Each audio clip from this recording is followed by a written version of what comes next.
कहते हैं किसी खेल में जीतना है तो तैयारी शानदार होनी चाहिए। तभी तो एमपी में भी पार्टियां अपनी जीत की तैयारी में अभी से जुटी हुई हैं। साल 23 में भले ही अभी समय हो, लेकिन राजनीतिक दलों की तैयारियां बता रही हैं कि नेताओं के लिए मुकाबला कितना अहम है। इसी कड़ी में बीते दिनों बीजेपी प्रदेश कार्यालय में 2 महत्वपूर्ण बैठकों का आयोजन हुआ।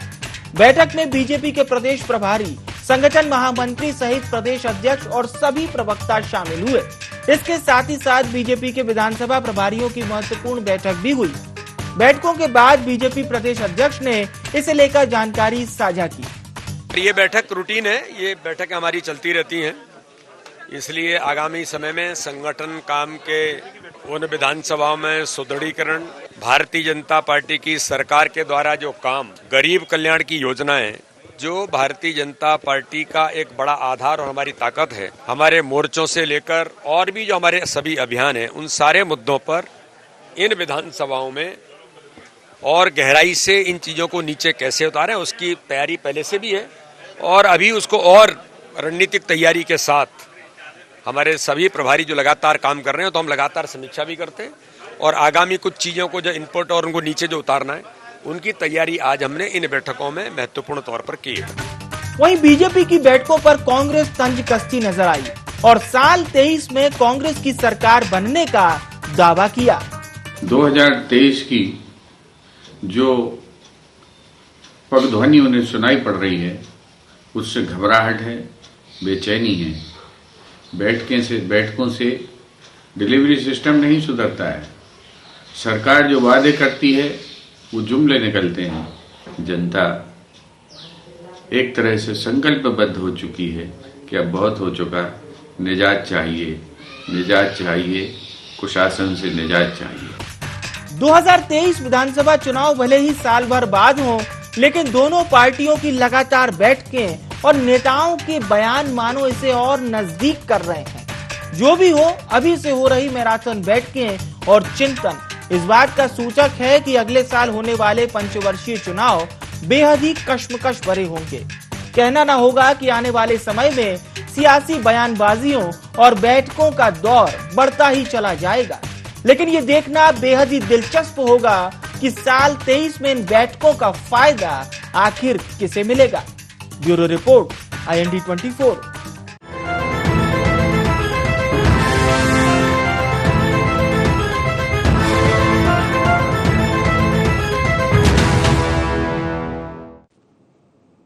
नमस्कार, मैं हूं प्रवीण दुबे। तो जब भी चुनाव नजदीक आते हैं तो दोनों शब्द में इसलिए उच्चारित कर रहा हूं कि एमपी में कुल जमा 2 बड़ी पार्टियां बीजेपी और कांग्रेस, तो दोनों प्रमुख पार्टियों के बीच के बैठकों के दौर जो है वो शुरू हो जाते हैं और जवाब हमेशा वही आते हैं जो आपने बीजेपी के प्रदेश अध्यक्ष को सुना कि हम तो करते रहते हैं बैठकें। जाहिर बात है कि वो रणनीति ही क्या जो सार्वजनिक हो जाए।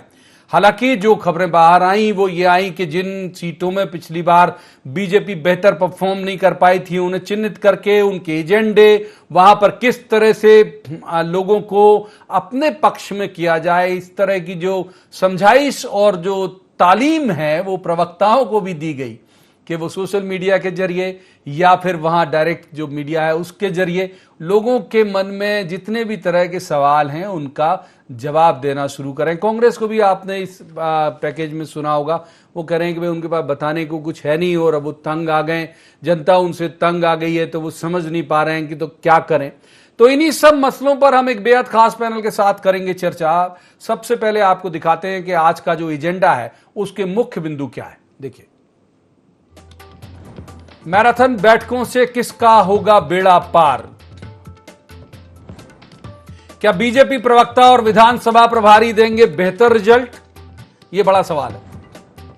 क्या भारी कश्मकश भरा होगा 2023 का विधानसभा चुनाव?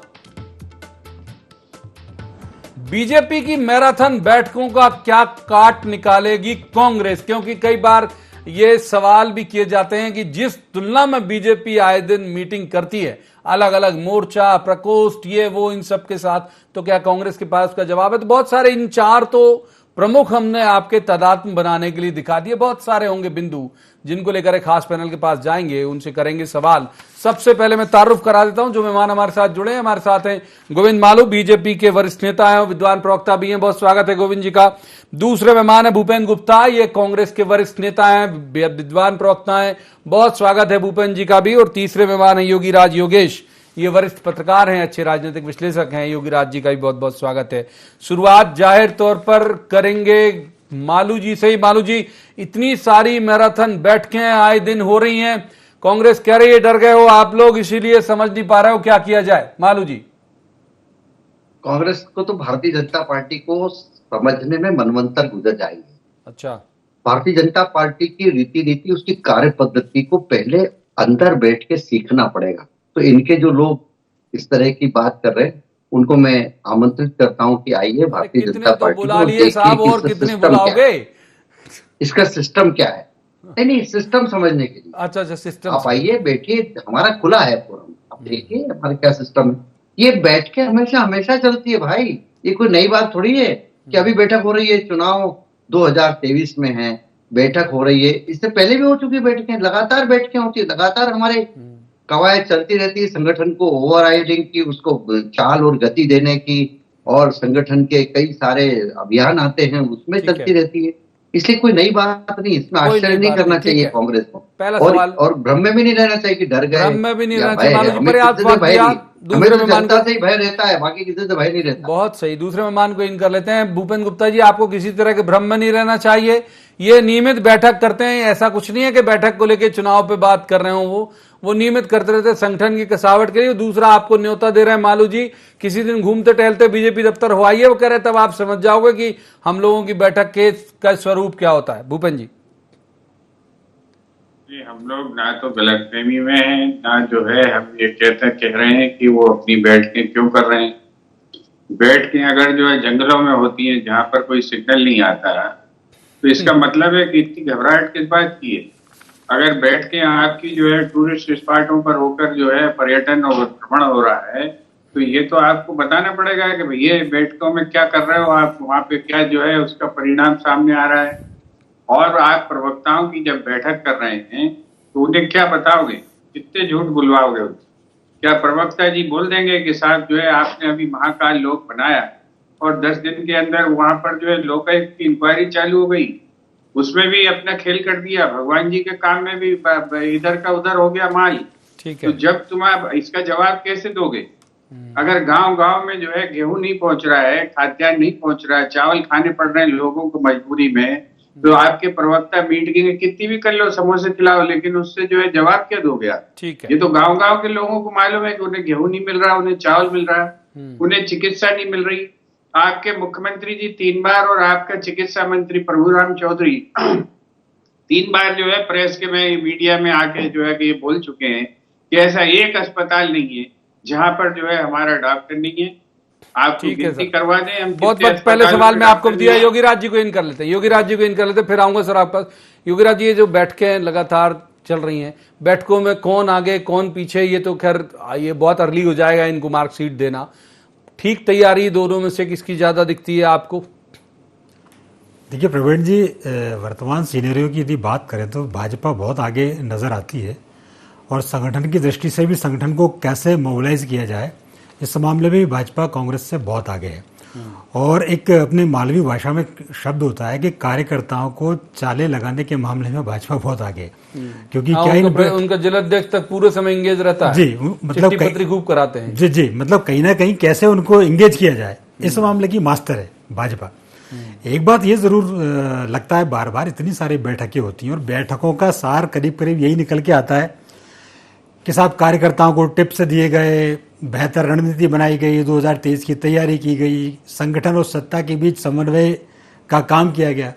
अब एक चीज ये समझ में नहीं आता कि हर बार जब सत्ता और संगठन के बीच समन्वय का काम किया जा रहा है तो समन्वय क्यों नहीं हो पा रहा, क्यों नहीं दिख पा रहा वो, और कार्यकर्ताओं की ऐसी उपेक्षा क्यों हो रही है? आप ये बताइए, चुनाव में केवल 1 ईयर बचा है देखा जाए तो कुल मिला के, लेकिन कार्यकर्ताओं को एडजस्ट करने के लिए पिछले साल भी यही हुआ था कि 2000 पहले तक 60 से अधिक ऐसी समितियां थी जिनमें कार्यकर्ताओं को बखूबी एडजस्ट किया जा सकता था, लेकिन किसी को एडजस्ट नहीं किया गया। और यही कारण है महत्वपूर्ण बात कर रहे हैं योगी राज जी, मालू साहब महत्वपूर्ण बात कर रहे हैं कि भाई समन्वय भी दिखे भी तो। देखिए, समन्वय तो है ही, लेकिन और ज्यादा कसावट कैसे लाई जाए। हमें 44% वोट मिला, 44-45%। हम उसको 51% पे ले जाना चाहते हैं, हमारा जनाधार बढ़ाना चाहते हैं।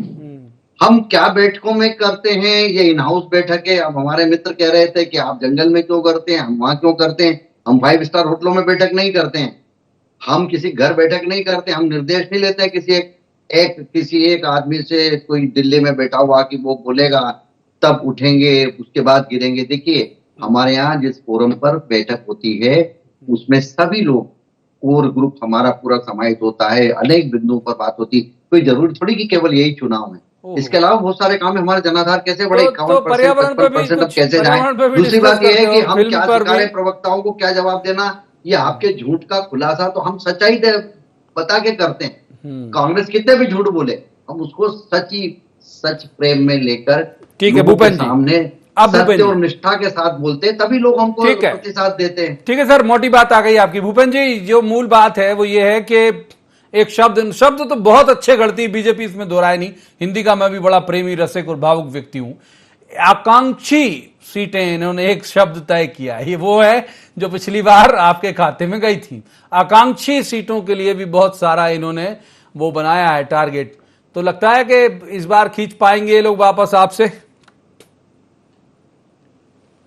ये जो है, पहले तो मैं इनकी बड़ी प्रशंसा करूं कि भाई साहब ने बड़े अच्छे शब्द मालू जी ने उपयोग करके जो है अपनी दुकान सजाने की कोशिश की है, लेकिन इससे परिस्थिति थोड़ी बदल रही। अभी ये बताएं कि जो धनोरा का बयान आ रहा है सागर में कि ये जो सिंधिया जी के लोग घुसे हैं पार्टी में, उसमें जो है पार्टी वालों की स्थिति जो है पांडवों जैसी हो गई है। कौरव लोग घुस के आ गए पार्टी में। ये इनका बयान दे रहा पार्टी का बहुत बड़ा नेता, और ये स्थिति है, और उसको इनने पार्टी से बाहर कर दिया है। जो सच्चाई बोल रहा है उसे पार्टी से बाहर कर दिया, ये इनका जो है। और ये बात में जो है योगी राज जी की बात से भी सहमत, ये बहुत आगे हमसे। जो विश्व की सबसे बड़ी पार्टी बन गई मिस कॉल से, वो हमसे तो आगे होगी, क्योंकि हम ना झूठ करते हैं, ना फरेब करते हैं, ना हम जो है नकली काम करते हैं। तो हमसे तो ये बहुत आगे है। हम तो इसमें इनका बिल्कुल, इनका जो वंदना जितनी की जाए उतनी कम है। सीटों के बारे में ही बोल दीजिए सर, फिर योगी राज जी की बात। मैं वही बोल रहा हूँ, ये जो आता है ना, आपकी नजर में झूठ होगा, लोगों की नजर में सच है। ये नहीं, कैसे सच है? ये लोग हमको आशीर्वाद दे रहे हैं भाई। मेरी बात तो सुने साहब, ये आकांक्षी सीट का ही संघर्ष है। गोविंद राजपूत से भयाक्रांत होके तो इनके बीजेपी के जो ओरिजिनल कार्यकर्ता है गाली बक रहे हैं, और जो है महाराज साहब से जो है आक्रांत हो गए तो इनकी पूरी ग्वालियर की और चंबल की बीजेपी इनकी सत्यानाश बना रही है। तो कौन सी कांग्रेस दिख रही है मुझे? ठीक है, अब योगी राज जी को आकांक्षी सीटें इनकी। ठीक है, योगी राज जी को इनका, योगी राज जी आऊंगा सर, बहुत वक्त है शायद अभी, हाँ शायद नहीं पक्का है वक्त। योगी राज जी को इन कर लेते हैं। योगी राज जी, एक बात तो है, ये बहुत मेहनत, बहुत बैठक, बहुत सब कुछ करते हैं, फिर भी आप देखिए कि सोशल मीडिया में अभी भी कांग्रेस, अगर मैं गलत नहीं हूं तो अपर हैंड है बीजेपी की तुलना में। दूसरा जो भूपेन जी कह रहे हैं कि भाई प्रवक्ता पे जिम्मेदारी, तो आपको फिर कच्चा माल उपलब्ध कराना पड़ेगा, तभी तो वो काउंटर करेगा, मतलब टेलीविजन में भी, अखबार में भी और बाकी सब में लोगों के मानस में पेवस्त करा पाएगा। सहमत है आप इस बात से? देखिए प्रवीण जी, एक बात है कि प्रवक्ताओं के भरोसे कोई भी पार्टी चुनाव नहीं जीत सकती। प्रवक्ता अपना एक माहौल बना सकते हैं पार्टी के पक्ष में, और प्रवक्ताओं का काम चुनाव जिताना भी नहीं है। प्रवक्ताओं का काम पार्टी का पक्ष रखना है। और यदि कोई तो पार्टी पक्ष रखने में तो चमक दिखाएगा ना भाई, लेकिन केवल प्रवक्ताओं के दम पे उन्हें एक बड़ा, क्योंकि क्या है कि चुनाव हमेशा जमीनी हकीकत के आधार पर चुनाव जीते जाते हैं। और उसका सबसे बड़ा उदाहरण देखो आप, कांग्रेस के दो बड़े नेता हैं, केपी सिंह जी और गोविंद सिंह जी। ये वो नेता है जो ना सोशल मीडिया का ज्यादा यूज करते, इवन ये अपना मोबाइल तक का मोबाइल फ्रेंडली भी नहीं है, लेकिन बावजूद इसके ये पिछले 25-25, 20-20 सालों से चुनाव जीत रहे हैं। तो कहने का अर्थ है कि जो आदमी जमीन पे ज्यादा मेहनत करता है, लोगों से लगातार संपर्क में है, रात दिन उनके सुख दुख में अपना काम हाथ बटा रहा है, वो आदमी ज्यादा मतलब एक तरह से विजेता की श्रेणी में होता है। नहीं, लेकिन जो एक शब्द भौकाल तो मचा ही देता ना सोशल मीडिया। भोकाल मचाने के मामले में तो साहब बिल्कुल अव्वल हैं। और भोकाल के, आप ये देखो, भोकाल के मामले में केवल भाजपा ही अव्वल नहीं है, कांग्रेस भी पीछे नहीं है। जैसा कि सोशल मीडिया तो कांग्रेस का इनका ज्यादा है, भाजपा से ज्यादा है।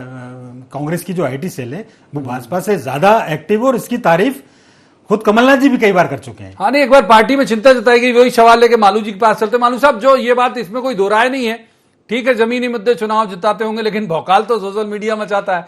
और एक बार अगर मैं गलत नहीं हूं, आप अभी खंडन कर दोगे क्योंकि आपकी पॉलिटिकल राजनीतिक मजबूरी है, एक बार आपके यहां भी जो इंचार्ज जनरल सेक्रेटरी, उन्होंने ये चिंता जताई थी कि हम सोशल मीडिया में कांग्रेस से पीछे क्यों हैं। गोविंद मालू साहब। प्रवीण जी, जैसा कि अभी योगी राज जी ने बताया, उदाहरण दिया कि जनता से कनेक्ट होने के लिए केवल सोशल मीडिया पर्याप्त नहीं है, या चुनाव जिताने के लिए सोशल मीडिया पर्याप्त नहीं है कि फेसबुक ट्विटर पर दिन भर युद्ध करते रहो, उससे कुछ हासिल होने वाला नहीं है। फेस टू फेस जाना पड़ेगा। मैं इससे सहमत हूं कि जनता में फेस टू फेस जाना पड़ेगा बजाय फेसबुक के। और इसीलिए ये जो बैठकें होती है हमारे कार्यकर्ता को मोबिलाइज करने के लिए, नीचे तक लोगों तक कनेक्ट करने के लिए। ये केवल कागज पर कनेक्ट होकर कमलनाथ जी तारीफ कर देते हैं उनके मीडिया विभाग की और सोशल मीडिया विभाग की। ठीक है, कांग्रेस यदि कोई आरोप लगाती है तो हमें इसका जवाब बहुत ही संजीदगी के साथ, बहुत ही प्रखरता के साथ और बहुत आक्रामकता के साथ देना चाहिए, और हम देते हैं, हमारे लोग देते हैं। लेकिन उसमें बार बार भी उसके अभ्यास की जरूरत है, इसलिए बैठकें होती है और इसलिए उसमें कुछ रद्दोबदल भी करना पड़ता है और ये बताना भी पड़ता है कि हम बहुत अच्छे नहीं है, हमें हमको और कुछ सीखना है। ये हमारे यहाँ ये प्रेरणा दी जाती है, ऐसा नहीं। ठीक है, भूपेन जी को बहुत वक्त दे दिया आपको भी सर। भूपेन जी को पिछली बार आधे में रोका था, अभी वो बात भी पूरी कर लेंगे और मेरा सवाल भी ले लीजिए भूपेन जी। ये आत्ममुक्ता चलेगी नहीं भाई, गोविंद मालू जी कह रहे हैं कि अगर आप लोग सोच रहे हो कि सोशल मीडिया में बहुत आगे हैं तो ये आत्ममुक्ता काम नहीं आएगी, ऐसा कहना गोविंद मालू जी का। गोविंद मालू जी ठीक कह रहे हैं, ये फार्मूला उन पर लागू होता है। अगर हम लोग आत्ममुक्त होते तो हम गांव-गांव ये गांधी चौपाल लेके क्यों जाते? अगर हम लोग आत्ममुक्त होते तो हम जो है, हमारा नेता 3500 किलोमीटर की पदयात्रा क्यों करता है? जिनमें साहस हो तो ये करें। हम तो जानते हैं कि हम जो है कहाँ कमजोर है, वहाँ हम अपने आप को मजबूत कर रहे हैं। हम और उस काम में हम लगे हुए 5,000। अरे भैया मालू जी देखिए, आप बोल रहे थे तो भूपेन जी मौन थे। अब आप भूपेन जी को सुन लीजिए ना। वक्त हम सड़क पे ही हैं, ये हमारी चौपाल सड़क पे दरी बिछा के लग रही है और आप जैसे कई नेताओं की पोले आ रही हैं उसमें। हाँ, बहुत सारी पोले हम आकांक्षी सीटों का ध्यान रखिए भूपेन जी। आपकी हम आपकी उनके बात कल्पना कर रहे हैं, उन्हीं पर हम आपको धराशायी करेंगे। आकांक्षी देखिए तो हमारा ढांचा, हाँ हम बता रहे, वही बता रहा हूँ मैं आपको, उन्हीं सीटों पे हम आपको धराशायी करेंगे। और 2018 की तरह जैसे आप हुंकारे भर रहे थे 18 में कि निपटा देंगे, कांग्रेस ने कहा, कमलनाथ जी तो कमरे में बैठे हैं और 18 में हमने आपकी दुकान बंद कर दी, अब हम आपका शटर भी डाउन करेंगे। ये आप चिंता मत करिए। लेकिन आपसे मेरा जो आपसे निवेदन है, आप बहुत भले आदमी हैं, कम से कम अपनी पार्टी से ये तो पूछिए कि जो है लोकायुक्त ने आपको नोटिस दिया है भ्रष्टाचार करने का महाकाल लोक में, कांग्रेस ने नहीं दिया, उसका आप मुकाबला कैसे करोगे? उस झूठ को सच कैसे बनाओगे? ये तो बताओ आप हमें। ठीक है, उस विषय पे डिबेट होगी तो बता देंगे। ठीक है, कर लेंगे साहब, बताइए भाई, कर लेंगे इस विषय पे डिबेट कर लेंगे योगी राज जी। ट्रांसपेरेंट सरकार चल रही है हमारी, ये भी बताएंगे। ये ट्रांसपेरेंट सरकार है कि जो है भगवान के काम में ये अधिकारी गड़बड़ करेगा तो पक्ष नहीं जाएगा। ठीक है, तीसरे मान कर लेते हैं। योगी राज जी के पास बहुत देर से नहीं गया, रोकूंगा नहीं जाएगा, रोकूंगा सर, दोनों लोगों को रोकूंगा, please please please please please, दोनों को रोक लूंगा। योगी राज जी को इनका लेता हूँ, वक्त रहेगा तो आऊंगा, वक्त है शायद अभी। योगी राज जी, ये जो बात है कि ये बात सही है, एजेंडे हम इन बैठकों में प्रवक्ता के रोल या बाकी के रोल या सोशल मीडिया के रोल पे भले कितना ही डिस्कस कर लें, लेकिन एजेंडे और ट्रेंड तो सेट कर देते हैं ना। मतलब ये जो प्रवक्ताओं का ग्रुप है या सोशल मीडिया, वो ट्रेंड सेट तो कर देता है। वो भूपेन जी भी अभी एक ट्रेंड सेट ही कर रहे थे, मैं देख रहा था, तो ट्रेंड तो सेट कर देता है ये। इसलिए इनकी मीटिंग इस मायने से तो महत्वपूर्ण है बीजेपी की, भाई ट्रेंड सेटर बनना है हमको। नहीं, बिल्कुल, न केवल ट्रेंड सेट करता है बल्कि उस ट्रेंड पे लोगों को लेके भी आते हैं, आप इसी पे चलो आप। और इसीलिए ये जो बार बार ये जो बैठकें होती हैं, ये बार बार याद दिलाती है। ये चूंकि आपकी कई बार देखने में ये भी आता है ना कि मेमोरी बड़ी शॉर्ट होती है, लोग ऐसा होता नहीं है, लेकिन ये कि उस मेमोरी को बार बार रिमेम्बर कराना, ये भी एक बैठकों का एक अपना एजेंडा होता है। और ये बात सही है कि जितनी ज्यादा लगातार चर्चा रहेगी, लोगों के बीच बैठक को लेके जाएंगे, चर्चा होती है, बात करते हैं, टॉकिंग पॉइंट क्रिएट होता है, इस बहाने लोगों के बीच लोग उस मुद्दे पर आते हैं कि आज क्या हुआ, कल क्या हुआ। तो ये डेफिनेटली लोगों की भी, जनता के बीच एक माहौल बनाते हैं और माहौल को बरकरार रखने में भाजपा महारत हासिल कर चुकी है। कैसे उसको फेवर में किया जाए, कैसे वो मुद्दे, कौन से वो इश्यूज हैं जिन पर लोग ज़्यादा कनेक्ट होते हैं, उस बारे में भाजपा बहुत आगे है मेरे ख्याल से। और इसी परंपरा को निभाते हुए वो लगातार इन बैठकों को कभी बंद नहीं होने देती। भोजन, बैठक और विश्राम, ये तो अपन ने शुरू से देखा है। अब बैठक, भोजन और भाषण भी शुरू हो गया उसमें। बैठक, भोजन, भाषण। एक बार मालू साहब, कौन से आपको लगता है कि एजेंडे हैं, कौन सा ऐसा ट्रेंड सेटर है जो टॉकिंग पॉइंट है इन दिनों आप लोगों के लिए? यही सवाल भूपेन जी से भी करूंगा। मालू साहब, पहली बारी आपकी, बताइए। देखिए, हमारा ट्रेंड तो सेट है विकास। अच्छा, निरंतर विकास, डेवलपमेंट की बात को लेकर, सुशासन की बात को लेकर हम जनता के बीच में जाएंगे और बताएंगे कि कांग्रेस का शासन, कुशासन कितना भ्रष्टाचारी था और हम कितने अच्छे ढंग से डिलीवर कर रहे हैं विकास के काम को भी और जन कल्याण के काम को भी और सामाजिक सरोकार के भी योजनाओं को हम ये बताएंगे। हमने मध्य प्रदेश की सेहत सुधारी, आर्थिक, हमने यहाँ पर कई योजनाएं शुरू की, नए रोजगार के, स्वरोजगार के साधन और सुविधाएं उपलब्ध कराई। हम चाहते हैं कि मध्य प्रदेश बीमारू राज्य से हम निकालकर विकासशील राज्य में ले आए, ये हमारी उपलब्धि थी। आप तो उसको बीमारू राज्य की श्रेणी में डाल दिया था। तो हम उस गति को जो आपने 15 महीने में रोका, हम उसको और गतिमान करके, और हम चाहते हैं कि जो आपने एजेंडा सेट किया था कि 15 महीने में रोज एक लिस्ट आती थी तबादले की और भ्रष्टाचार के जो खुलासे हुए थे, उसके बाद हमने उसको ठीक है सर, अभी इलेक्शन में वक्त है तो भाषण जैसे लगने लगेगा नहीं तुम्हें। भूपेन जी को इन कर लेते। भूपेन जी, ट्रेंड क्या सेट करना चाह रहे हो आप? अगर इनकी मीटिंग से आपको कई बार दिक्कत भी हो जाती है तो आप बता दो कि भाई एजेंडा क्या है और कैसे चल रहा है उस पर काम आपका। एजेंडा तो इनकी पार्टी के जो दुष्कर्म है उससे खुद ही सेट हो गया है। मतलब आपको अब ज्यादा कुछ करने की जरूरत नहीं होती क्या? सदाचारी पार्टी है कि ये जो है काम कर रही है और जो है किसान लाइन में खड़े खड़े जो है खाद लेने गया और किसान मर गया। इतनी सदाचारी पार्टी है और उसके बाद इनके मुंह से उफनी निकली।